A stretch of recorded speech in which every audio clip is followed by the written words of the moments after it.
بسم الله الرحمن الرحيم. الحمد لله رب العالمين، والصلاة والسلام على رسوله النبي الكريم وعلى آله وصحبه أجمعين. أما بعد، فأعوذ بالله من الشيطان الرجيم. بسم الله الرحمن الرحيم. وأنزلنا إليك الذكر لتبين للناس. صدق الله مولانا العظيم وبلغنا رسوله النبي الكريم الأمين. إن الله وملائكته يصلون على النبي يا أيها الذين آمنوا صلوا عليه وسلموا تسليما. الصلاة والسلام عليك يا سيدي يا رسول الله وعلى آلك وأصحابك يا سيدي يا حبيب الله. الصلاة والسلام عليك يا سيدي يا نبي الله وعلى آلك وأصحابك يا سيدي يا حبيب الله. اللہ رب العزت جل وعلا کا کروڑ شکر ہے کہ اس کریم نے ہم سب کو مطالعہ حدیث طیبہ کی آخری نشست میں شرکت کی سعادت نصیب فرمائی. یہ اللہ تعالیٰ جل وعلا کا فضل ہے اور اس کا احسان ہے کہ اس نے ہمیں مسلسل اس کورس کو بغیر ناغہ کیے 3 ماہ میں، جو کہ 12 نشستوں پر مشتمل تھا، اسے مکمل کرنے کی سعادت نصیب فرمائی. اللہ تعالیٰ جل وعلا ہمارا حاضر ہونا اور اس کی توفیق سے جو ہم نے خیر والے کلام کیا وہ کریم اپنی بارگاہ میں قبول فرمائے، اور ہم سے جہاں غلطی ہوئی اللہ تعالیٰ جل وعلا اپنے فضل سے معاف فرمائے. آج کی آخری نشست کا موضوع حدیث اور جدید علوم ہے. 2 الگ الگ چیزیں ہیں جن کو اختصار کے ساتھ اس کی بنیادی باتیں عرض کر کے پھر انشاءاللہ حدیث طیبہ کی طرف بڑھیں گے. اور اس وقت جو جدید علوم مارکیٹ کے اندر موجود ہیں، جس کی طرف ہمارے طلباء بڑھتے ہیں، کالجز میں یونیورسٹیز میں جاتے ہیں اور پھر ان کے حصول کے بعد پھر مارکیٹ میں آ کر اپنے فرائض سر انجام دیتے ہیں، انہیں کن چیزوں کا خیال رکھنا ضروری ہے اور کہاں پر ان کے لیے درستگی یہ از ضروری ہے. سب سے پہلے حدیث کے لحاظ سے یہ بات ہم سب یقیناً پڑھ چکے ہیں، لیکن دوبارہ سمجھ لیں کہ حدیث اسلام کے جو بنیادی مصادر ہیں ان میں سے دوسرا مصدر ہے. پہلا مصدر ہے قرآن مجید، جہاں سے احکام الہیہ لیے جاتے ہیں، اور دوسرا مصدر ہے حدیث طیبہ. اگر کوئی بندہ صرف قرآن مجید کو پکڑے اور کہے کہ میں اسی پر ہی اکتفا کرتا ہوں، تو وہ بندہ اپنا ٹھکانہ چلتے چلتے بالآخر گمراہی کے ذریعے جہنم بنا لے گا.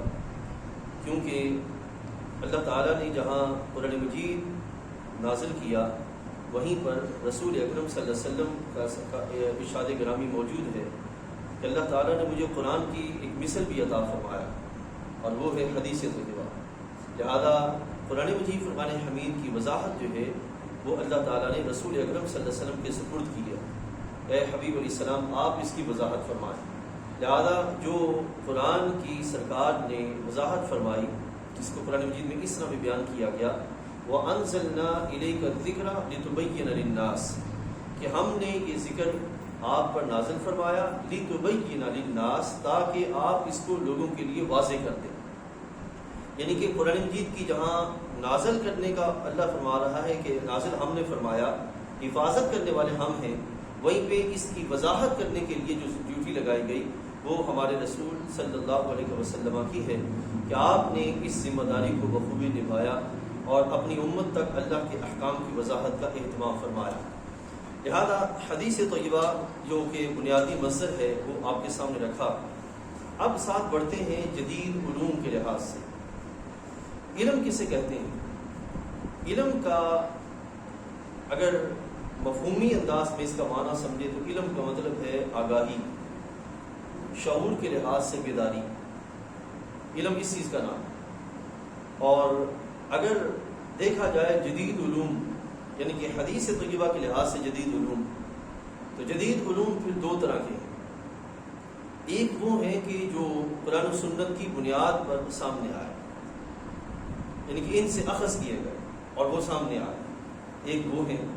اور دوسرے وہ ہیں جو کہ قرآن و سنت کی بنیاد پر نہیں سامنے آئے، بلکہ قرآن و سنت سے ہٹ کر دوسرے افراد نے، دوسرے مذاہب کے افراد نے، یا وہ لوگ جو فکری طور پر قرآن و سنت سے ہٹے ہوئے تھے، محض اپنی عقل کی بنیاد پر انہوں نے ان علوم کے وضع کا اہتمام کیا۔ تو یہ دو طرح کے علوم ہیں جدید کے اعتبار سے۔ ایک جدید علوم وہ ہیں جو کہ قرآن و سنت کی بنیاد پر سامنے آئے، ٹھیک ہے، اور دوسرے علوم وہ ہیں جو کہ قرآن و سنت کی عطا کردہ بنیادوں سے ہٹ کر الگ سے محض اپنی عقل کی بنیاد پر انہوں نے اہتمام کیا اور وہ معاشرے کے اندر پیش کرتے ہوئے نظر آئے۔ وہ علوم جو کہ جدید ہیں لیکن قرآن و سنت کی بنیاد پر ہیں، وہ کون سے ہیں؟ علم حدیث ہے، اصول حدیث ہے، اصول تفسیر ہے، اس طرح کے جو علوم ہیں کہ سارے کے سارے علم جدید میں آتے ہیں، علم الکلام ہیں۔ اور یہ جو تفاصیل، یہ جو علوم ہیں، یہ اصلاً قرآن و سنت کی بنیاد پر ہیں، اور ساتھ یہ بھی کہ یہ قرآن و سنت کو سمجھنے کے لیے بنائے گئے ہیں، کہ ان کو پڑھ کے بندہ اس قابل ہو جائے کہ قرآن و سنت کو سمجھنے کا اہتمام کر سکے۔ اور قرآن و سنت کے سمجھنے کا مطلب یہ ہے کہ اللہ تعالیٰ کے احکام کو سمجھ کر اس پر بندگی کا سلسلہ قائم ہو سکے۔ وہ جو علوم ہے وہ اس لحاظ سے، اور دوسری طرف جو علوم ہیں جو کہ قرآن و سنت سے ہٹ کر بنائے گئے ہیں، جو قرآن و سنت کی بنیاد پر بنے ہوئے علوم ہیں، ان کے بانی، ان کے واضح بنانے والے امام غزالی جیسے لوگ ہیں۔ امام غزالی رحمۃ اللہ تعالی علیہ ان جیسے افراد ہیں جنہوں نے ان کو بنانے کا اہتمام کیا۔ اور دوسری طرف وہ علوم جو کہ قرآن و سنت کی بنیادوں سے ہٹ کے بنے ہیں، وہ بعض اوقات ویسٹ کے لوگ ہیں، بعض اوقات وہ لوگ ہیں جو کہ ظاہراً مسلمان ہیں لیکن ویسٹ کی بیس پہ چلتے ہوئے انہوں نے علوم کو اخذ کرنے کا اہتمام کیا۔ تو عرض کیا کہ جو اسلامی مصادر کی بنیادوں پر جدید علوم سامنے آئے، ان کا مقصد کیا ہے؟ ان کا مقصد یہ ہے کہ احکام الہیہ کو صحیح سمجھنے کا اہتمام کرنا، پھر اس کے ذریعے اللہ کی بندگی کا اہتمام کرنا۔ اور جو دوسرے علوم سامنے آئے جو قرآن و سنت سے ہٹ کے ہیں، اور وہ کون سے ہیں میں بھی وہ آپ کے سامنے رکھتا ہوں، وہ جو ہیں وہ محض ایسی عقل کی بنیاد پہ سامنے آئے جو مادیت پر بیس کرتی تھی، مٹیریلزم، مادیت پہ بیس کرتی تھی، یا جو آزاد فکری پہ بیس کرتی تھی، فکری طور پر آوارگی کا وہ شکار تھے، ٹھیک ہے نا۔ محض انہوں نے سوچا اور سوچ کر جو ہے وہ انہوں نے اہتمام کر کے اس علم کو بنانے کی کوشش کی اور مارکیٹ میں لا کے دوسرے لوگوں کے سامنے پیش کیا۔ یہ دو طرح کے علوم ہیں۔ پہلا علم آپ کے سامنے رکھا کہ جو پہلا جدید علوم جو ہیں جو قرآن و سنت کی بنیاد پر ہیں، ان کا معاملہ جو ان کو پڑھے گا صحیح اعتبار سے اور صحیح طریقے سے پڑھے تو وہ پہنچ جائے گا کہ یہ قرآن و سنت کو سمجھنے کے لیے بنایا گیا۔ لیکن جو دوسرے علوم ہیں یہ محض لوگوں کی اپنی عقلی بنیادوں پر بنائے گئے علوم ہیں جو کہ مارکیٹ کے اندر باقاعدہ رائج کیے گئے، اور ہمارے بہت سے دوست جاتے ہیں اور پھر باقاعدہ ان کو پڑھنے کا اہتمام کرتے ہیں، جس میں اس وقت M Phil P H D اس طرح کی چیزیں وہ ہو رہی ہیں۔ ابھی میں وہ آپ کی چیزیں سامنے لاتا ہوں۔ جب ہم دیکھتے ہیں علم تو میرے بھائیو علم دو طرح کا ہے، ایک ہے بندے کا رب کے لحاظ سے علم، یعنی کہ بندے اور رب کا جو تعلق ہے اس کے لحاظ سے علم، اور ایک ہے بندوں کا بندوں کے لحاظ سے تعلق جو ہے اس کے لحاظ سے علم۔ جو بندے کا رب کے لحاظ سے تعلق اس کے لحاظ سے جو علم ہے، اس علم میں عقائد اور عبادات آتی ہیں، سمجھا کہ عقائد اور عبادات، اللہ کے بارے میں عقیدہ کیا ہے، اس کے رسول علیہ السلام کے بارے میں عقیدہ کیا ہے، یہ اس لحاظ سے، اور عبادات نماز روزہ وغیرہ۔ اور وہ جو علم ہے جو کہ بندوں کے لحاظ سے ہے، ان کا تعلق ہے معاملات کے لحاظ سے، وہ معاملات میں آتے ہیں، ٹھیک ہے۔ اب معاملات میں ایک باقاعدہ پروسیس وہ ہے علم کا جو کہ ہمیں اسلامی مصادر کی بنیاد پہ ملتا ہے، اور ایک وہ ہے جو پیرل اس کے بالکل مد مقابل ویسٹ سے یا ویسٹ کی بنیادوں پر جو ہے وہ ہمارے سامنے آیا، سمجھا گیا۔ یہ دو طرح کے علوم ہیں، ٹھیک۔ اب وہ علوم جو ہیں جو کہ ہمیں شریعت مطہرہ کی بنیادوں پر عطا کیے گئے، وہ علوم باقاعدہ فقہ کی صورت میں سامنے آتے ہیں، سمجھا؟ وہ انشاءاللہ ہم جب آگے بڑھیں گے تو وہ باقاعدہ مطالعہ فقہ بھی لائیں گے، وہ اس میں ہم سمجھنے کی کوشش کریں گے وہ کیا ہے۔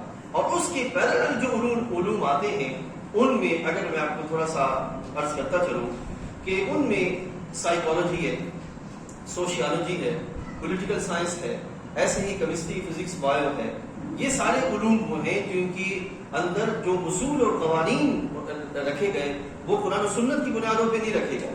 وہ ایک سائنٹسٹ اٹھتا ہے، وہ کائنات میں تحقیق کرتا ہے، اور تحقیق کرنے کے بعد وہ مارکیٹ میں جو اس کی تحقیق ہوتی ہے وہ لوگوں کے سامنے پیش کرتا ہے اور کہتا ہے کہ یہ ایک علم ہے، ٹھیک ہے؟ جیسے کیمسٹری ہے، فزکس ہے، بایو ہے، یہ سارے کے سارے وہ علوم ہیں جو کہ قرآن و سنت کی بنیاد پر نہیں، محض ویسٹ نے یا کوئی فرد سائنٹسٹ جو ہے وہ آگے بڑھتا۔ اب یہاں پر یہ بھی اختصار کے ساتھ سنتے جائیے، سائنس لفظ ہم بار بار جب اکثر طلباء جب پڑھتے ہیں بولتے ہیں تو سائنس کسے کہتے ہیں؟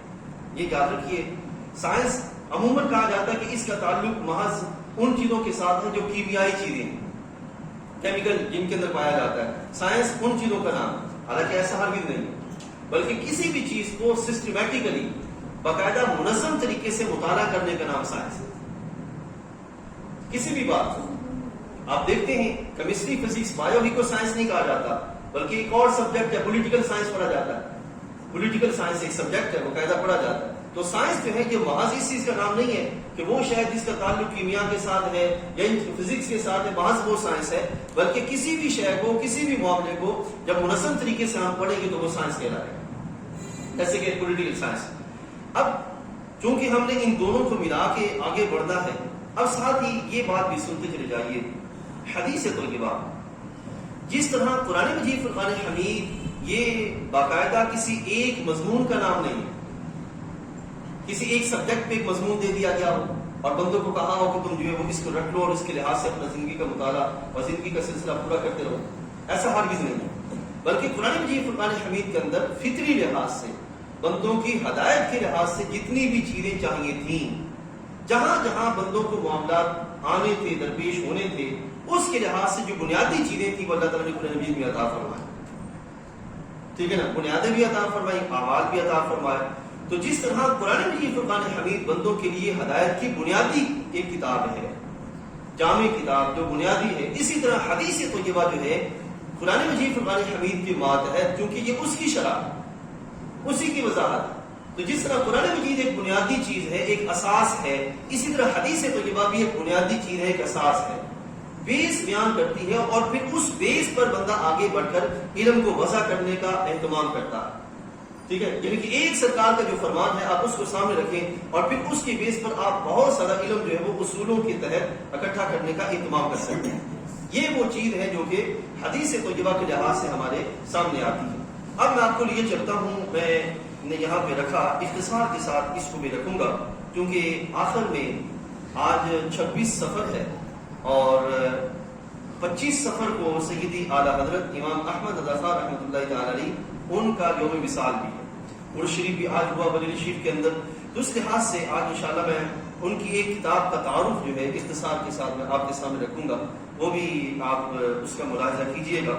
سب سے پہلے ہم لیتے ہیں انسان کا، اگر اس کی ذات کے لحاظ سے دیکھا جائے تو سائیکالوجی، جس کو اردو میں نفسیات کہتے ہیں۔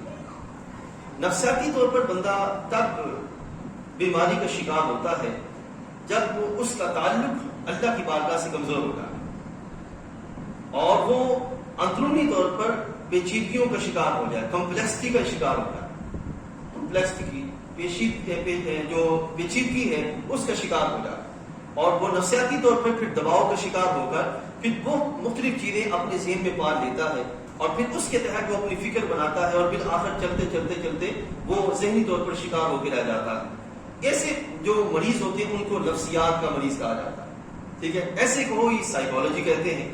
اب حدیث طیبہ میں ہمارے حبیب کریم علیہ الصلوۃ والسلام نے اس بات کو اپنی امت کے سامنے بیان کرتے ہوئے بندوں کا جو توجہ کا معاملہ ہے اس کو اللہ تعالیٰ جل وعلا کی طرف لے گئے، اور حبیب کریم علیہ الصلوۃ والسلام نے اس کے لحاظ سے امت کو رہنمائی فرمائی۔ اب آپ دیکھیے گا کہ سرکار دو عالم صلی اللہ علیہ وسلم کس طرح اپنی امت کو تعلیم دیتے ہیں۔ بنیادی چیز کیا ہے؟ بندے کی توجہ اگر یہ ٹھیک ہے تو بندہ کبھی بھی دباؤ کا شکار نہیں ہوگا، اور اگر بندہ توجہ کے اعتبار سے خراب ہو جائے نتیجہ کیا نکلے گا؟ وہ بہت ساری پیچیدگیوں کا شکار ہو جائے گا اور کمزوری اس کا جو ہے وہ مقدر بن جائے گی۔ اب ہمارے حبیب علیہ الصلوۃ والسلام کی یہ حدیث طیبہ نفسیات کے مضمون میں ہمارے لیے مشعل راہ ہے کہ ہم جو ہے وہ اس کو سامنے رکھیں تو کبھی بھی احساس کمتری کا شکار نہیں ہوں گے، کبھی بھی ڈپریشن کا شکار نہیں ہوں گے، کبھی بھی اپنی سماجی زندگی کے اندر کمزوری کا شکار نہیں ہوں گے۔ سنیے، محبوب کریم علیہ الصلوۃ والسلام نے حضرت عبداللہ بن عباس رضی اللہ عنہ سے روایت ہے، آپ فرماتے ہیں کہ ایک دن میں رسول اللہ صلی اللہ علیہ وسلم کے پیچھے سوار تھا، ہم جا رہے تھے، آپ علیہ الصلوۃ والسلام نے ارشاد فرمایا، اے لڑکے میں تمہیں کچھ کلمات سکھاتا ہوں، تو اللہ تعالیٰ کے احکام کی حفاظت کر، وہ تیری حفاظت کرے گا۔ پہلی چیز، تو اللہ تعالیٰ کے احکام کی حفاظت کر۔ اب اس ایک جملے کے اندر ساری سوشیالوجی آ جاتی ہے کہ انسان سماجی طور پر کیسا ہو، اس کو سوشیالوجی کہتے ہیں۔ سماجی طور پر انسان کیسا ہو، جس کو سوشل سائنس کہتے ہیں، سماجی طور پر انسان کیسا ہو، اس ایک جملے کے اندر یہ سرکار کی شان ہے۔ سرکار نے فرمایا صلی اللہ علیہ وسلم کہ اللہ تعالیٰ نے مجھے جوامع الکلم عطا فرمایا، یعنی کہ کلمات تھوڑے ہیں معنی زیادہ ہے۔ سرکار نے فرمایا کہ اللہ نے مجھے عطا فرمایا، اور اس میں آپ دیکھیے سرکار فرماتے ہیں اے بیٹے کہ اللہ تعالیٰ کے احکام کی حفاظت کر، یعنی کہ جو تیرے ذمے ہے تو وہ پورا کر، تو ڈیوٹی نبھا، تیرا کام ہے، اور باقی تیرے لیے آسانیاں پیدا کرنا رب کا کام ہے۔ تو فرمایا کہ تو اللہ کے احکام کی حفاظت کر تو وہ تیری حفاظت کرے گا۔ ٹھیک ہے، اب توجہ کس کی طرف پھیری؟ اللہ کی بندگی کا سلسلہ ہے وہ بندے نے پورا کرنا ہے۔ ٹھیک ہے نا؟ اگر اب عام جو سائنس ہے دوسری جو عموماً رس کے ہاں پڑھی جاتی ہے، اس میں انسان کو کیا کہا جاتا ہے؟ مین از اے سوشل اینیمل، انسان جو ہے محض ایک سماجی ایک جانور ہے، اس کے سوا اس کی کچھ بھی نہیں، اس کی کوئی حیثیت نہیں، وہ اس کو محض سماج کے لحاظ سے دیکھتے ہیں اور اس کا اللہ کی مخلوق میں ایک حیثیت مرتبہ مقام اس لحاظ سے نہیں دیکھتے۔ لیکن اسلام نے بندے کو کس طرف پھیرا کہ بندے تیرا رب کے ساتھ تعلق ہے، اس کے لحاظ سے جو تیری ذمہ داری ہے وہ تو ذمہ داری پوری کر، نتیجہ کیا نکلے گا کہ اللہ تعالیٰ تیری حفاظت فرمائے گا۔ اگلا کلام محبوب علیہ السلام نے فرمایا کہ تو اللہ کے حقوق کی پاسداری کر۔ اب یہ رب کا بندے کے ساتھ تعلق، تو اللہ کے حقوق کی پاسداری کر، نتیجہ کیا نکلے گا؟ تو اس کو اپنے ساتھ پائے گا۔ اب اس میں یہ چیز کیا ہے؟ یہ بندے کی نفسیات کو مضبوط کر رہی ہے، نفسیات کو مضبوط کر رہی ہے کہ بندہ جب اب رب کا حق ادا کرتا رہے گا، اللہ تعالیٰ اس کی مدد کا سلسلہ پورا کرتا رہے گا، اپنی مائیت عطا فرمائے گا، جو صحبت جس کو کہتے ہیں وہ اللہ تعالیٰ عطا فرمائے گا۔ تو یہ اب کلمات دیکھیں، چھوٹے چھوٹے کلمات ہیں لیکن اس کے اندر معانی کتنے چھپے ہوئے۔ پھر حبیب علیہ السلام نے فرمایا اگر تجھے مانگنا ہے تو اللہ سے مانگ، تجھے مانگنا ہے تو اللہ سے مانگ، اگر مدد طلب کرے تو اللہ سے طلب کر۔ اب اس میں اس وقت چونکہ معاشرہ مشرکین کا تھا اور وہاں سے نکالا جا رہا تھا، تو اس لحاظ سے سرکار فرما رہے تھے کہ اپنا یقین رب پہ پورا کرو، اور ایز اے مسلم ہمیں ہر حال میں اللہ تعالیٰ جل وعلا کی طرف ہی متوجہ ہونا چاہیے کہ وہ اپنا کرم فرمائے۔ ٹھیک ہے، تو جب بندہ احساس کمتری کا شکار ہو جاتا ہے، ادھر سے اپنی توجہ ہٹا کر دنیا کے دروازوں پہ جاتا ہے، تو پھر بندہ کمپلیکسٹی کا شکار ہو جائے گا۔ تو فرمایا کہ اللہ سے طلب کر اور یقین رکھ، اگر تمام مخلوق تجھے فائدہ پہنچانے کے لیے جمع ہو جائے، یہ جملہ ہے جو نفسیات کے مریض کو نکال سکتا ہے۔ اب ایک مریض ہے اور وہ ہزاروں ڈاکٹرز کے پاس جا چکا، لیکن کوئی دوائی اس کو آرام نہیں دیتی، تو وہ تو احساس کمتری کا شکار ہو جائے گا، نہ جانے میرا کیا بننے کو ہے۔ تو یہاں اس جملے میں یہ وضاحت کی جا رہی ہے کہ اگر تمام مخلوق تجھے فائدہ پہنچانے کے لیے جمع ہو جائے تو تمہیں کوئی فائدہ نہیں پہنچا سکتا سوائے اس کے جو اللہ تعالیٰ نے تمہارے لیے لکھ دیا ہے۔ اب یہ چیز ہے جو بندے کو احساس کمتری سے نکالے گی، نفسیات کا ڈپریشن کا جو شکار ہے اس کو وہاں سے نکالے گی۔ اور ساتھ ہی حبیب علیہ السلام نے فرمایا کہ اگر وہ سب تجھے نقصان پہنچانے کے لیے جمع ہو جائے،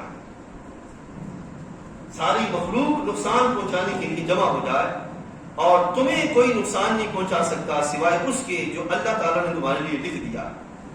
یعنی کہ نفع بھی کس کی طرف سے ہے؟ اللہ کی طرف سے، نقصان بھی اصلاً کس کی طرف سے ہے؟ ٹھیک ہے نا، وہ سبب بنتے ہیں ظاہری، نقصان بھی وہ اللہ تعالیٰ کی طرف سے ہیں۔ اب یہ وہ چیز ہے حدیث طیبہ جس نے نفسیات کے لحاظ سے بہترین راہ عطا فرمائی کہ ہم اگر اپنی جو توجہات بکھری ہوئی ہیں، انٹینشنز جو ہماری بکھری ہوئی ہیں، اگر ہم ان کو سمیٹ لیں اور اپنی یادوں کی جو باتیں ہیں، اپنی دعاؤں کے جو سلسلے ہیں، راتوں کو جب سب سو جائیں اللہ کی بارگاہ میں حاضری دے کر آنسوؤں کی برکھا پیش کریں اللہ کی بارگاہ میں، تو دیکھیں اللہ کتنی برکت عطا فرماتا ہے۔ یہ وہ کیفیات ہیں جو سرکار دو عالم صلی اللہ علیہ وسلم نے اساتذہ ہی فرمایا کہ کلمے اٹھا لی گئی صحیفے خشک ہو گئے، یعنی کہ جو مقدر میں ہے وہ لکھا جا چکا ہے، اب جو ہے وہ کوئی ایسا معاملہ ہونے کو نہیں ہے۔ تو یہ وہ چیز ہے جو حبیب علیہ الصلوۃ والسلام نے نفسیات کے لحاظ سے ہمیں عطا فرمائی۔ چونکہ وقت مختصر ہے میں دوسری بات کی طرف بڑھتا ہوں۔ دوسری چیز ہے اخلاق کے لحاظ سے، اخلاق اس کو کہتے ہیں سوسائٹی کے اندر باقاعدہ موضوع ہے مینرز، ویلیوز، ٹھیک ہے نا، یہ چیزیں۔ اب اس کے لحاظ سے بھی ہمارے حبیب علیہ الصلوۃ والسلام نے ہماری سوسائٹی کے اندر عموماً مینرز بنتے ہیں۔ آپ آفیسز میں چلے جائیں وہاں پہ مینرز بنتے ہیں، آپ کالجز یونیورسٹیز میں چلے جائیں وہاں پہ مینرز بنتے ہیں، مختلف جگہوں پر آپ جائیں تو اس جگہ کے لحاظ سے مینرز بنتے ہیں۔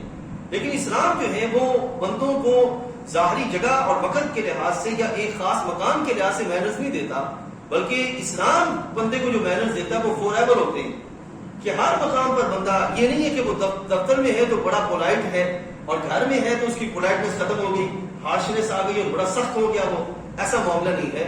بندہ مومن ہر جگہ پر اپنی طبیعت کے اعتبار سے یکساں ہوتا ہے۔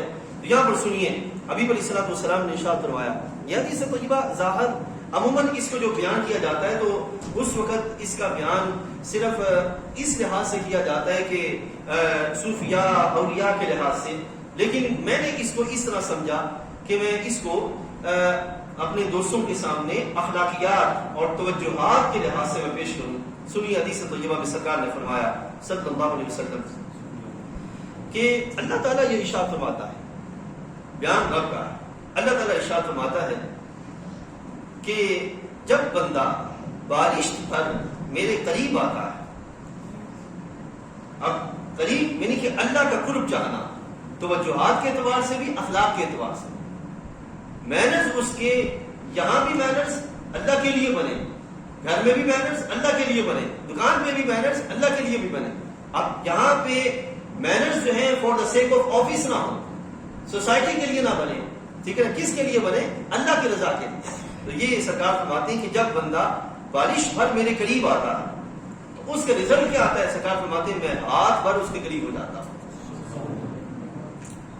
اب دیکھیں یہ اسلامی علوم کے لحاظ سے جو بیس دی جا رہی ہے کہ اگر بندہ اس طرح چلے تو اس کو اللہ کی مدد شامل حال ہو جائے، ٹھیک ہے۔ پھر سرکار فرماتے ہیں کہ جو ہاتھ بھر میرے قریب آتا ہے تو میں دونوں ہاتھوں کے پھیلاؤ کی مقدار میں اس کے قریب ہو جاتا ہوں، یہ سرکار فرما رہے ہیں۔ اب اس کا مطلب آپ خود سوچئے گا کہ کمی کس کی طرف سے ہے؟ ہم نے اپنی جو زندگی کا انداز ہے وہ کس لحاظ سے بنا لیا اور کس حد تک بنا لیا؟ حالانکہ مومن کو جو طریقہ دیا جا رہا ہے وہ کس لحاظ سے بنائے؟ رب ذوالجلال جل وعلا کی رضا کے لحاظ سے۔ اب دیکھیے یہاں پر اسی چیز کو جب ہم صوفیاء کی زندگیوں میں دیکھتے ہیں، صحیح صوفیاء ان کی زندگیوں میں جب دیکھتے ہیں تو ان کے مینرز، یقین جانیے ایک روایت میں آتا ہے، ضمن بات آ گئی، غالباً حضرت بایزید بستامی رحمۃ اللہ تعالی علیہ دادا صاحب کشف المعجوب شریف میں بھی اس کو لکھتے ہیں۔ آپ فرماتے ہیں کہ مجھے پتا چلا کہ کسی مقام پر ایک بہت صوفی بزرگ ہے، تو میرے دل میں آیا کہ میں اس سے ملاقات کے لیے جاؤں۔ میں نکلا اور جب وہاں پہ پہنچا تو میں نے دیکھا کہ دو طرح کی روایات ہیں۔ ایک روایت یہ ہے کہ انہوں نے کعبے کی طرف منہ کر کے تھوکا، مجھے ان کا وہ انداز پسند نہ آیا کہ جو کعبے کا ادب نہیں کرتا وہ باقیوں کا ادب کیا کرے۔ میں فوراً واپس چلا آیا، میں نے ملاقات نہیں کی۔ اور دوسری روایت میں آتا ہے کہ میں گیا تو وہاں پہ میں نے دیکھا کہ اس طرح جھولی میں نا اس طرح لے کر گھوڑے کو بلا رہے ہیں، جیسے کہ گھاس رکھی ہوئی ہو اور وہ بلا رہے ہوں، اور جب گھوڑا قریب آتا ہے تو جھولی چھوڑ کر اس کو پکڑ لیتے ہیں. ٹھیک ہے، جب یہ چیز انہوں نے دیکھی تو فوراً واپس لوٹے، یہ کہتے ہوئے کہ جو مخلوق کے ساتھ دھوکہ کرتا ہے وہ رب کے ساتھ بھی دھوکہ کر سکتا ہے. جو مخلوق کے ساتھ یعنی کہ بے زبان کے ساتھ دھوکہ کرتا ہے وہ اوروں کے ساتھ بھی دھوکہ کر سکتا ہے. تو اس اعتبار سے میں واپس چلا آیا. تو یہ وہ چیزیں ہیں میرے بھائیو صوفیاء کے لحاظ سے جو اپنے مینرز محض لوگوں کے سامنے نہیں بناتے، بلکہ صحیح معنی میں ان کے مینرز جو ہوتے ہیں وہ بن چکے ہوتے ہیں اور ہر جگہ پہ سیم ہوتے ہیں. اس لحاظ سے بیان کیا. پھر سرکار دو عالم صلی اللہ علیہ وسلم فرماتے ہیں، اللہ تعالیٰ فرماتے ہیں وَإِذَا أَتَانِي يَمْشِي أَتِيتُهُ هَرْوَلًا، کہ سرکار فرماتے ہیں کہ رب تعالیٰ فرماتے ہیں کہ اگر کوئی چل کر میری طرف آئے تو میری رحمت دوڑ کے اس کی طرف آتی. سمجھائے؟ تو اب دیکھیے کہ اللہ تعالیٰ جل وعلا کے حبیب علیہ السلام کے فرامین آج بھی ان خزانوں کی کنجیاں کھولے ہوئے ہیں، خزانوں کو کھولے ہوئے ہیں، دروازے کھولے ہوئے ہیں جو اللہ کی بارگاہ سے سرکار کی طرف سے امت کے لیے جاری ہوئی. اب کس کی طرف سے معاملہ کمزوری کی طرف ہے؟ ہماری طرف. اب دوسری طرف اگر ہم سوشیالوجی کی طرف چلے جائیں یا اپنے مینرز کے لحاظ سے اس علم کی طرف چلے جائیں کہ جس میں مینرز صرف آفیسز کے لیے رکھے جاتے ہیں اور باقی مقامات پر بندہ جو ہے وہ اپنی طبیعت کے لحاظ سے چل رہا ہوتا ہے، تو یہ بہت بڑا فرق ہے. اور کون دے رہا ہے؟ مغرب دے رہا ہے. ہماری دنیا بھاگ بھاگ کے مغرب کی طرف جا رہی ہے، لیکن مغرب ان کو کیا سکھا رہا ہے؟ ایک مقام پر تم صرف اپنے آفس کے لیے لوگوں کے سامنے پولائٹ ہو جاؤ اور باقی اپنی زندگی کے لحاظ سے جیسے تم چاہو ویسے کرتے رہو.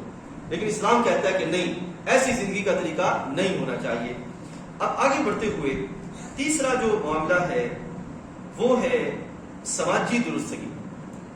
اخلاقی درستگی کے بعد تیسرا جو معاملہ ہے وہ ہے سماجی کا، سوشل جو کنڈیشن ہے اس کا.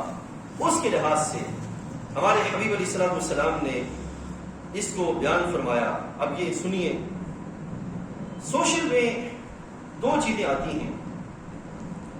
معاشرت کہ بندہ اپنی سوسائٹی کے اندر اپنی زندگی کا لائف سٹائل کس بیس پر بنائے، معاشرے کے اندر لوگوں کے ساتھ تعلقات کس بیس پہ بنائے. اس کے لحاظ سے حدیث طیبہ میں آتا ہے کہ سرکار دو عالم صلی اللہ علیہ وسلم کی بارگاہ میں آپ کے دور میں دو بھائی تھے. دونوں ہی صبح اٹھتے، گھر سے نکلتے. ایک بھائی کام کے لیے چلا جاتا جنگل کی طرف، لکڑیاں وغیرہ کاٹتے اور پھر واپس تشریف لاتے. دوسرے جو بھائی ہیں وہ سرکار کی بارگاہ میں آگے بیٹھ جاتے اور بیٹھ کر وہاں سے علم سیکھنے کا اہتمام کرتے. تو محبوب کریم علیہ السلام کی بارگاہ میں کچھ دن گزرنے کے بعد وہ دوسرے بھائی آئے. ان کا روزانہ کا یہی معمول تھا، اس طرح جاتے اور واپس آتے. تیسرے دن یا کچھ دنوں کے بعد وہ بھائی جو بڑے تھے وہ سرکار کی بارگاہ میں حاضر ہوئے. عرض کرتے ہیں یا رسول اللہ صلی اللہ علیہ وسلم کہ میرا یہ بھائی آپ کے پاس آ جاتا ہے اور میں ادھر کام کے لیے چلا جاتا ہوں. میں چاہتا ہوں کہ میرا یہ بھائی بھی میرے ساتھ چلے، تاکہ اگر ہم 2 روپے کماتے ہیں تو 4 روپے ہو جائیں، 6 روپے ہو جائیں، 8 روپے ہو جائیں. یعنی کہ اپنی ساری جو محنت ہے وہ مال کمانے کی طرف لگائیں، مال کی بیس کی طرف نہ لگائیں کہ بیس کون سی ہو کہ جس بیس پہ وہ مال ہمارا حلال ہو، وہ حرام ہو، اس کی طرف نہ. اب اس بیس پر میں آج کے دور میں ہمارے جتنے بھی وہ دوست جو ٹیکنیکل کورسز کرتے ہیں یا اس طرح کی مختلف فنون کو حاصل کرتے ہیں، ان فنون کی طرف جاتے ہیں، وہ فن تو سیکھ لیتے ہیں لیکن اس کے عوض میں مال کو حلال رکھنا یہ کیسے اسے آئے گا؟ یہ تو نہیں آئے گا. فن تو اس نے سیکھ لیا، وہ کاروبار کرنے بیٹھ گیا، لیکن زیادتی سے بچنا، ظلم نہ کرنا، مال کو حلال رکھنا، یہ چیزیں اسے کیسی آئیں گی؟ جب تک وہ شریعت کا علم نہیں جانے گا اس کے بغیر وہ کبھی بھی سیکھ نہیں پائے گا. ایسے ہی ہمارے وہ دوست جو کیمسٹری، فزکس، بایو پڑھتے ہیں، اسلام ان کے پڑھنے کو برا نہیں کہتا، اسلام کہتا ہے ضرور پڑھیں. یہ آج کے دور کی ہماری کمزوری ہے کہ ہم نے جو ہے وہ ان چیزوں سے منہ پھیر لیا، ہمارے دوستوں نے ان چیزوں سے توجہ ہٹا لی. بسم اللہ.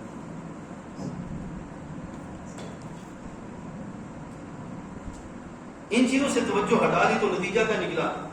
اب ایک نوجوان وہ کمپیوٹر سائنس میں یا فزکس میں یا بایو میں یا میتھ میں ماسٹر کرتا ہے، اس کے بعد آگے ایم فل کرتا ہے، پی ایچ ڈی کرتا ہے، اس کے پاس ایک فن آ گیا، لیکن اس کی زندگی کا باقی حصہ کدھر گیا؟ سمجھا گیا؟ اب اس فن کے بیس پہ وہ مارکیٹ میں آئے گا، اس کے پاس نہ اخلاقیات ہیں، نہ معاملات ہیں، نہ توحید کے لحاظ سے معاملات ہیں، نہ بندوں کے لحاظ سے معاملات ہیں، تو وہ کس طرف جائے گا؟ ٹھیک ہے، اس بیس پر محبوب کریم علیہ السلام کی بارگاہ میں وہ جا کے جو بیٹھتا تھا، اس کے لحاظ سے جب اس نے عرض کیا کہ یا رسول اللہ یہ بھائی بھی میرے ساتھ بھیجیں تاکہ یہ سیکھے، تو حبیب علیہ السلام نے وہ جو آپ کے پاس آ کے بیٹھتا تھا اس کی برکت کو بیان کیا. آپ نے فرمایا کہ قال رسول اللہ صلی اللہ علیہ وسلم لعلک ترزق به، سرکار نے فرمایا کہ مجھے امید ہے کہ اللہ تجھے بھی رزق اس کی برکت سے عطا فرماتا ہے. اب اس کا مطلب کیا ہے کہ جو بندہ دینیات کو سمجھے اور اس کی بنیادوں پر پھر آگے جا کے رزق کو کمانے کا اہتمام کرے، اس کا وہ جو وقت اس نے دین کو سمجھنے کے لیے لگایا ہوگا وہ وقت اس کے آگے حلال کو حلال رکھنے اور حرام سے بچنے کا اہتمام ہو جائے گا. اور اگر اس کی طرف توجہ نہیں دے گا، نتیجہ کیا نکلے گا کہ آج کی مارکیٹ میں دوست بیٹھے ہیں کہ مارکیٹ میں پیسے سے پیسہ کمانا یہ چل رہا ہے، حلال اور حرام کی تمیز یہ ختم ہو گئی. ٹھیک ہے، اب حلال اور حرام کی تمیز کہاں سے آئے گی؟ ان علوم کو سیکھنے کے بعد آئے گی کہ اللہ نے بندے کے ساتھ کیا ذمہ رکھا ہے، بندہ بندوں کے ساتھ کیا رویہ رکھے اور کس انداز کے ساتھ آگے بڑھے. تو یہ جب چیزیں چلیں گی تو پھر اس سے انشاءاللہ معاشرے میں کبھی خرابی واقع نہیں ہوگی. اب یہاں رک کر یہ بھی سنتے چلے جائیے کہ جب ہم اکنامکس پڑھتے ہیں، معاشیات اکنامک پڑھتے ہیں، اسی طرح سوکس ہے، شہریت پڑھتے ہیں، خاص طور پر ابھی اکنامکس کا تذکرہ کرتا ہوں. اکنامکس میں بندوں کو سکھایا جاتا ہے کہ کیا طریقہ ہے مال کمانے کا، اب وہ کس طرح کمانا ہے اور اس میں آگے کیا کیا رکاوٹیں ہیں. آپ یقین جانیے میں جب مسجد میں ادھر بیٹھتا ہوں، نوجوان آتے ہیں، ان سے پوچھتا ہوں، بی اے کیا ہوا، ایم بی کیا ہوا، ان سے پوچھا جاتا ہے کہ بتائیے کہ اس وقت آپ کی لیٹسٹ جو ٹرمز ہے وہ کیا ہے، کاروبار کے لحاظ سے لیٹسٹ ٹرم جو ہے وہ کیا ہے. تو وہ بتاتے ہیں کہ لیٹسٹ ٹرم جو ہے وہ آج کل یہ آ رہی ہیں. تو میں ان سے ان کی تعریف پوچھتا ہوں کہ بتائیں اس کی تعریف کیا ہے. تو جب تعریف پوچھی جاتی ہے، مثال کے طور پر انٹرسٹ ہے، پہلے یہ سود تھا، انٹرسٹ، ایسے ہی شیئرنگ، ایسی اور دوسری چیزیں. جب ان سے پوچھا گیا تعریف کیا ہے تو میں نے کہا کہ یہ تعریف تو فلاں جگہ پہ اسلام نے فلاں معاملے میں جو تعریف کی ہے کہ اس کے ذریعے شے حرام ہو جاتی ہے، یہ تو وہ ہے. کہنے لگا کہ ہمیں تو جو ٹرمز ہیں وہ یہی پڑھائی جاتی ہیں. اب ایک عام نوجوان جو کہ مالیات کے اعتبار سے چیزوں کا حلال اور حرام ہونا وہ جانتے ہی نہیں ہے، وہ جسٹ ایم بی اے کر کے مارکیٹ میں بیٹھ گیا اور پھر وہ جمع نفی کر کے مال کما رہا ہے اور لوگوں کے سامنے اپنے سارے معاملات رکھے ہوئے ہیں، اپنی ڈگریز کے بیس پہ کام کر رہا ہے اور اس کو پتہ ہی نہیں ہے کہ حلال کیا ہے حرام کیا ہے. وہ سوچے کہ اس کی ساری زندگی کدھر جائے. اس بات سے اسلام کہتا ہے کہ تم جو کچھ بھی پڑھو، پڑھنے سے پہلے اسلام سیکھو اور جو سبجیکٹ تم نے پڑھنا ہے اس پڑھنے کے لحاظ سے اس کی بیس پہ اسلامی کیا حکم ہے وہ پڑھنے کا اہتمام کر دو. اس کے سبب نتیجہ کیا نکلے گا کہ تمہارا وہ سبجیکٹ تمہیں حرام کی طرف نہیں لے کے جائے گا، اس کے سبب جو ہے وہ حلال کی طرف بھی پڑھنے کا سلسلہ تمہارے لیے آسان ہو جائے گا. ایسے ہی آخری ایک حدیث ہے طیبہ، میں اس میں اکنامکس میں عرض کر رہا تھا، دو چیزیں ہیں، ایک ہے ضرورت اور ایک ہے خواہش. اب یہ اس کا تعلق معاش کے لحاظ سے، معاملات کے لحاظ سے، ایک ہے ضرورت اور ایک ہے خواہش. اب اگر دیکھا جائے تو ضرورت تو پوری ہو جاتی ہے، خواہش پوری نہیں ہوتی. خواہش کے لحاظ سے سرکار دو عالم صلی اللہ علیہ وسلم نے فرمایا کہ ابن آدم کا پیٹ نہیں بھر سکتا سوائے قبر کی مٹی کے. وہ خواہش کے لحاظ سے بیان کیا. ٹھیک ہے، اب ضرورت ہے، ضرورت کی تکمیل ہو سکتی ہے. اللہ تعالیٰ نے جو فرمایا نا کہ تم وہاں پہ کہ تم اللہ کے احکام کی پاسداری کرو، تو وہ ضروریات کی تکمیل ہے، ان کی پاسداری کرو. اب جہاں تک تعلق خواہشات کا، اللہ تعالیٰ نے ایک جگہ فرمایا زُيِّنَ لِلنَّاسِ حُبُّ الشَّهَوَاتِ، ہم نے خواہشات کو مزین کر دیا. اور دوسری جگہ پر اللہ تعالیٰ کے حبیب علیہ السلام فرماتے ہیں خواہشات کو کنٹرول کرو، خواہشات کو لمٹ میں رکھو. اگر خواہشات کو کھلا چھوڑو گے تو نتیجہ کیا نکلے گا؟ یہ خواہشات ایک بھگوڑے انسان کی طرح تمہیں بنا دیں. سمجھا کیا؟ آج کے دور کے انسان کی کون سی چیز ہے جو تکمیل کی طرف نہیں جا رہی؟ اگر ضروریات دیکھیں تو پوری ہو جائیں گی اور ہو جاتی ہیں، لیکن اگر خواہشات دیکھیں تو انسان آج کا جو پریشانی کا شکار ہے اپنی کس کے سبب ہے؟ خواہشات کے سبب ہے. تو شریعت مطالعہ نے خواہشات کو کنٹرول کرنے کا حکم دیا، نہ کہ کھلا چھوڑنے کا. بات کو اختتام کی طرف لے جاتے ہیں. آخر میں جو چیز آپ کے سامنے رکھنا چاہتا ہوں وہ ہے پولیٹیکل سائنس، یہ سیاست، اس کی طرف آپ کی توجہ دلانا چاہتا ہوں. ہمارے حبیب علیہ الصلوۃ والسلام نے، آپ یقین جانیے، اس وقت جو سائنس پولیٹیکل سائنس کے لحاظ سے مارکیٹ میں موجود ہے، یہ ساری کی ساری کیا ہے؟ ویسٹ میں ایک رائٹر ہوا ہے بیکن. آج کے دور میں جو سائنٹسٹ ہے، وہ جو سیاستدان ہے، جتنی بھی سیاست چل رہی ہے اس میں جھوٹ ہے، فراڈ ہے، دغا بازی ہے، جو کچھ بھی ہے، یہ سارے کے سارے اس بیکن کی بیس پہ چل رہے ہیں. ویسٹ کی سیاست میں سب جائز ہے، اس چکر پہ وہ کام کر رہے ہیں. ٹھیک ہے، اب اس کے لحاظ سے ہمارے نبی علیہ الصلوۃ والسلام نے کیا فرمایا؟ بس ایک جملہ، ایک حدیث طیبہ یہ بیان کر کے، اور اس کے بعد 2 حدیث طیبہ کرتا ہوں، پھر ہم بات ختم کرتے ہیں. ہمارے نبی علیہ الصلوۃ والسلام نے ارشاد فرمایا، سرکار ارشاد فرماتے ہیں کہ ما من عبد یسترعیہ اللہ رعیۃ یموت یوم یموت وهو باش لرعیتہ.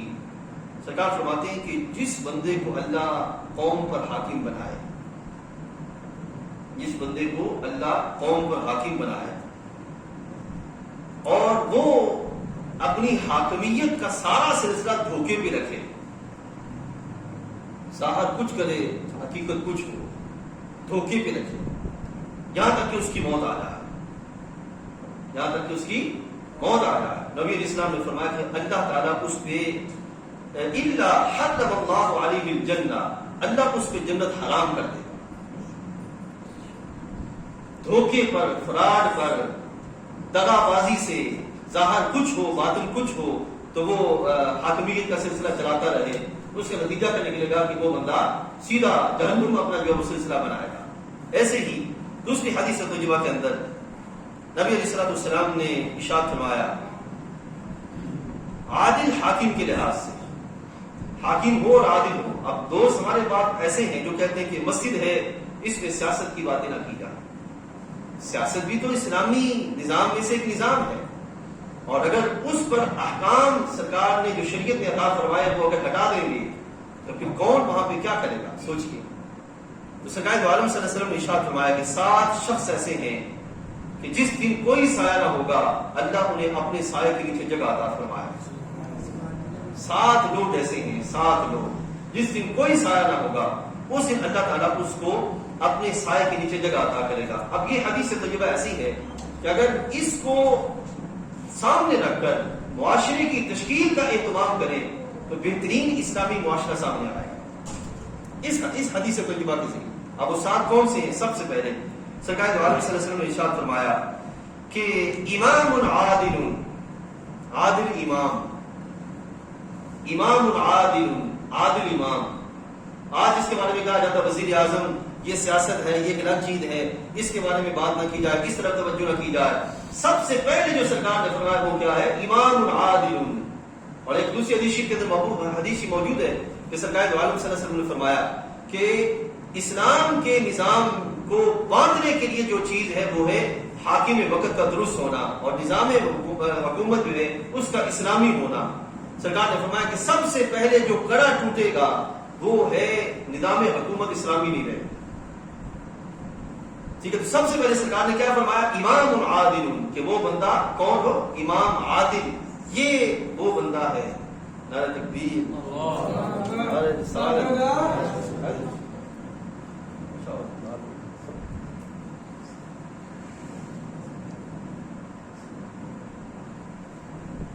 سرکار نے ارشاد فرمایا کہ امام عادل، پہلا وہ شخص ہے کیا ہو؟ عادل امام.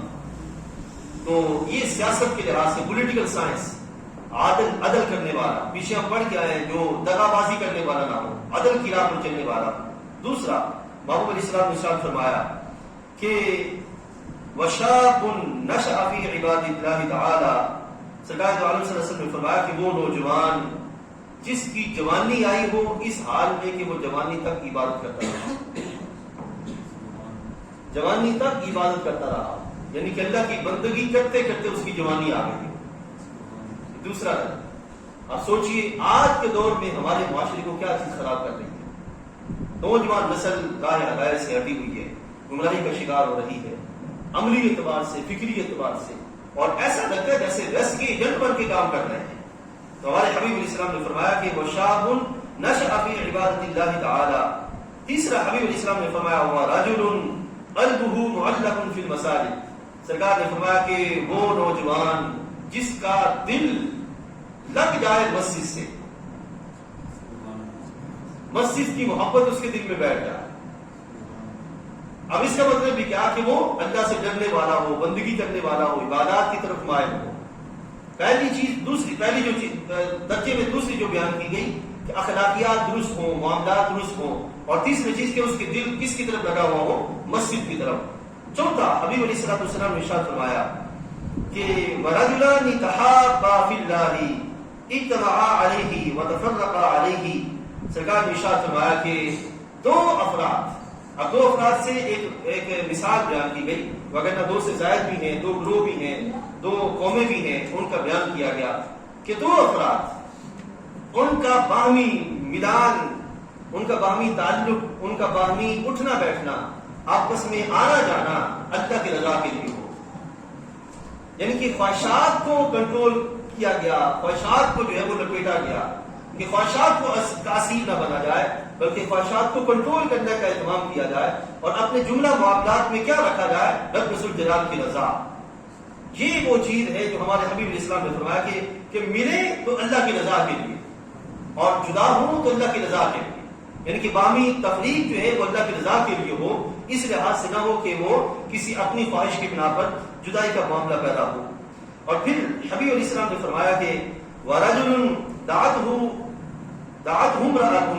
نبی علیہ السلام نے فرمایا کہ ایسا نوجوان جس کو عورت دعوت دے، لیکن وہ صرف اس لیے رک جائے کہ مجھے میرے رب نے منع فرمایا، عورت دعوت دے۔ اب اس سے آج جتنا بھی موبائل سسٹم ہے، یہ سارے کا سارا کیا، جتنا بھی ڈرامہ سسٹم ہے، یہ سارے کا سارا کیا، فلم انڈسٹری ہے، یہ ساری کی ساری کیا، بلکہ اب تو ہماری جتنے بھی چھوٹی سی چھوٹی چیز معاشرے کے اندر اس کو لانچ کرنا ہو تو اس کی پبلسٹی کس کے ذریعے کی جاتی ہے۔ یہ محمود علیہ السلام نے فرمایا کہ عورت کی دعوت، حبیب علیہ السلام نے فرمایا کہ اس کو دعوت دی جائے، لیکن وہ کہے کہ مجھے میرے رب نے منع فرمایا۔ اور آخر میں ذات منصب و جمال فقال انی اخاف اللہ، کہ عورت بھی وہ ہو جو منصب والی ہو، جمال والی ہو، اور یہ آگے سے کہے کہ نہیں مجھے میرے رب نے منع فرمایا ہے، میں اللہ سے ڈرتا ہوں، اس لحاظ سے میں اس چیز کی طرف نہیں آؤں گا۔ آگے ہی حبیب علیہ السلام نے فرمایا وَرَجُلٌ تَصَدَّقَ بِصَدْقَةٍ فَأَخْفَاهَا حَتَّى لَا تَعْلَمَ شِمَالُهُ۔ محمود علیہ السلام نے فرمایا کہ ایک ایسا جوان، ایسا فرد صدقہ کرے، دائیں ہاتھ سے صدقہ کرے، لیکن وہ صدقہ ایسا ہو کہ بائیں ہاتھ کو خبر نہ ہو، اس انداز میں صدقہ کرے، دائیں ہاتھ سے دے اور بائیں ہاتھ کو خبر نہ ہو۔ آج یقین جانیے دکھ ہوتا ہے، حکومت کی طرف سے جب بہت سے امیر امراء جب غریبوں کی لائن لگواتے ہیں اپنے دروازوں پر، اور پھر ان کی تصویریں دیکھ لے کے اخباروں میں ڈالتے ہیں کہ دیکھیں ہم نے فلاں کو اتنا دیا، فلاں کو اتنا دیا، فلاں کو اتنا دیا، سوچیں ان کی عزت نفس کدھر جاتی ہو۔ کیا غریب کی کوئی عزت نہیں ہے؟ ہمارے جو اسلاف ہیں ان کا طریق کیا تھا کہ رات کو جا کر ان کے دروازے پہ رکھ کھاتے۔